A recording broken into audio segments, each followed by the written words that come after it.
Hello everyone, I'm back with a vegetarian starter this time. I saw a lot of spinach in the market, so I thought of using the palak. I'm making these quesadillas. You can use non-veg, you can use any vegetarian filling. I'm just using a little bit of spinach and sweet corns. I'm very sure you love them because they are extremely tasty. So do try them and do let me know how it comes out. Thank you for all the love and support. I'm loving every subscriber I get.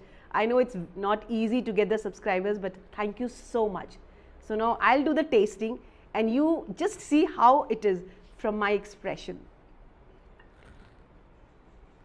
I'm going to taste these. They're yummy. Honestly, they're yum.